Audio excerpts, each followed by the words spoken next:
So we're still in Griffin's on Human Rights, Chapter 4, Whose Rights? Now we're looking at sections 4.6, 4.7. We're looking at stipulation and its role in talking about human rights and some of the consequences of stipulating, of putting notions of stipulations into human rights. Okay, so what's the fallout? What happens? Well, he says, look, the personhood account that he articulates, it does not, let's be clear, it doesn't demand, it's actually, in a way, he's admitting it's kind of silent on the notion of infants, right? It doesn't demand that infants don't have, so it's not like, oh, I've got this personhood account, and so infants, absolutely no way, they can't be in there. He's resisting putting them in there, but he's saying that, well, his personhood account on its own doesn't, force infants out,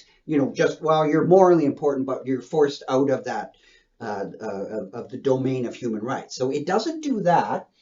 And what he thinks is that his personhood account is actually silent. You could stipulate, right, that infants do have human rights on the personhood account, or stipulate that they don't have human rights. And so it allows the stipulations that infants have human rights. But Griffin says this is not a good thing to do. It's not a good stipulation, right? Now you might think, hey, stipulate. Well, it's not just defining, like just saying something. Right? What do you mean a good stipulation? Okay, so this gets us into the question that you'll often study, the question of definitions, right? That's a concept or an issue or a topic that you often study in critical thinking courses, right? Because not all definitions are equal, right? They're not. They have different kinds of power. They come about in different ways.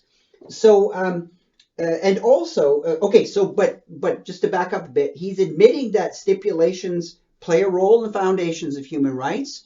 In his personhood account, it doesn't, say which exactly demand where infants are. They could be bearers of human rights or not. It's a stipulation. So you can think, well, the stipulation involves choice. Yes, it does. But if the foundations of HRs, human rights, contain stipulations, then human rights really aren't grounded in human nature. And there's something arbitrary. Didn't we do something, like they're not products, like, don't we have a fundamental intuition about human rights is that they're not products of decisions, but they're grounded in something deeper? Again, that raises sort of a metaphysical question.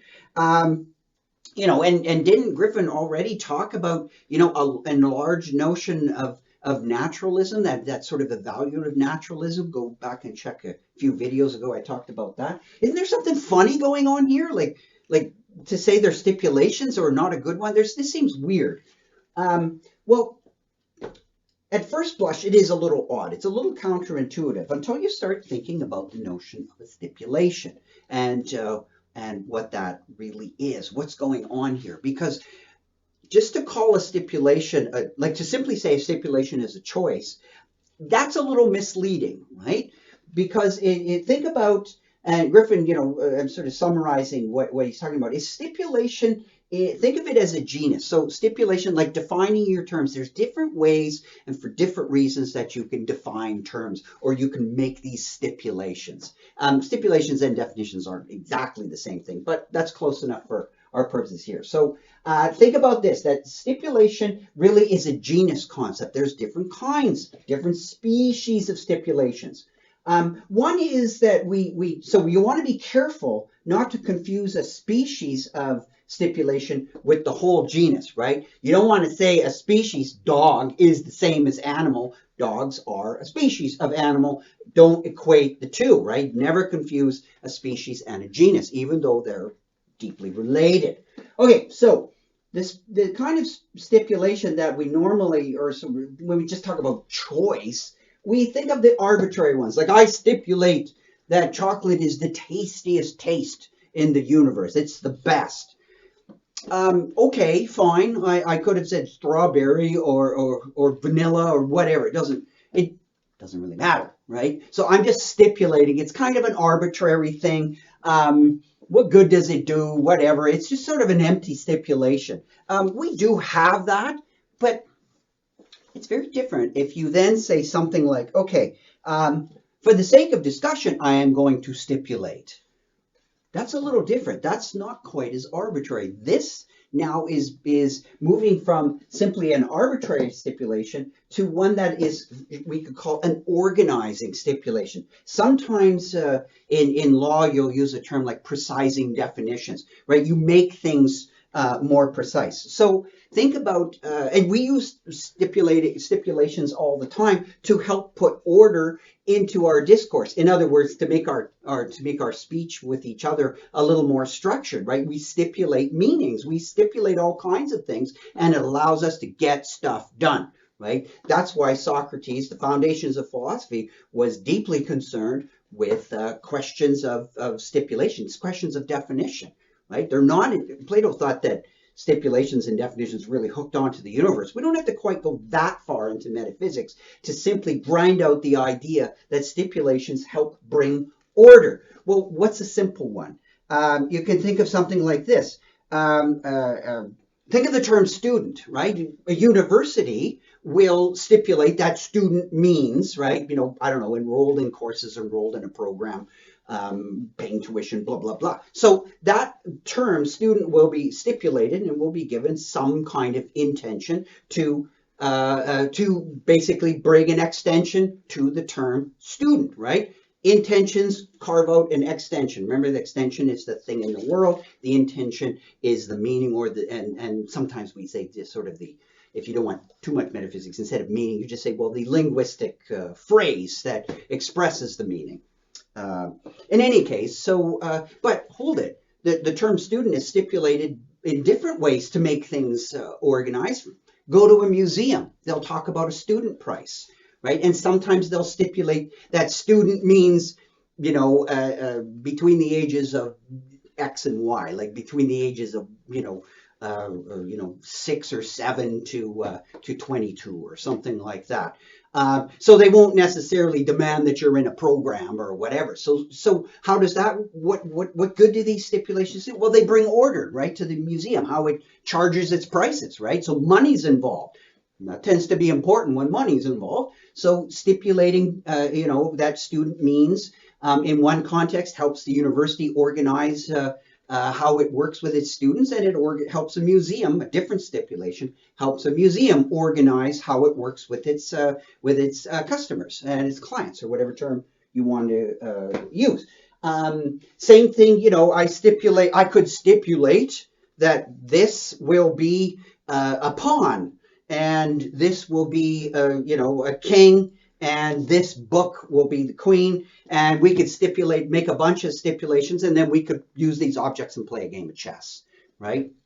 So the stipulations may be arbitrary in one sense, like I said, this is one thing, one chess piece, and this is another. I could have switched it. So what's important is not so much the stipulations content per se, but the structure, and then you maintain the structure.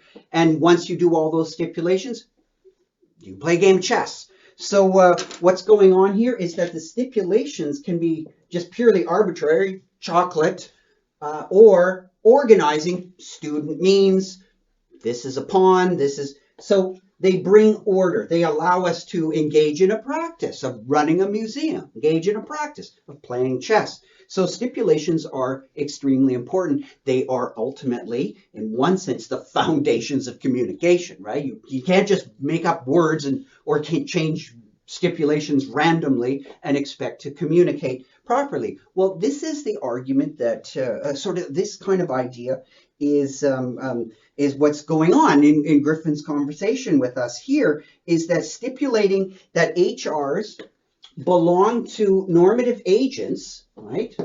So if we take that personhood account and say, look, we're going to stipulate that human rights belong to normative agents, and not not this stipulation. We're not going to stipulate that infants have HRs. That doesn't mean that we're saying that infants aren't important. We're just stipulating that they don't have HRs. And so to say that they do is going to create problems in our moral discourse. Why? Well, again, he's concerned about everything becoming a human right. He's trying to put sort of the brakes on this. And he doesn't think that, like human rights are often connected to human dignity, and he wants to be careful that human dignity becomes the sole object of moral importance. He doesn't think it is. And he thinks that, singling out human dignity and then attaching human rights to it, that's a very practical decision. It's a good decision. He's not knocking it. It helps bring order, but of course, we could go different routes. But again, the whole idea of stipulations, and he thinks, does he provide a knockdown argument for this? Probably not. I don't think so. Not here. That stipulating that that infants don't have HRs, but that they're members of certainly of the community of humans that have high moral importance. He thinks that's a better way of keeping our discourse about ethics straight, and so it's ultimately a kind of pragmatic judgment. But he admits it could go different ways, but that doesn't make every stipulation completely arbitrary, right? Because there's a longer sort of coherency kind of model and effective communication. So there's a pragmatic argument to this. All right, so if this all goes through, you say, okay, well, for the sake of discussion, I guess we'll stipulate that, and maybe it makes our discourse about ethics a little straighter. The result, though, if we stipulate that only adults have human rights, then we do have to somehow admit that children eventually get into that community, right? And so that we have something that the child grows into normative status in some kind of stage, so some kind of development. And so again, it's not that children don't have human rights. It's not the case that infants don't have moral importance, even though they don't have human rights. But they are, again, potential agents, and it's not that sheer potentiality. It's a very limited form of it, and it comes in stages.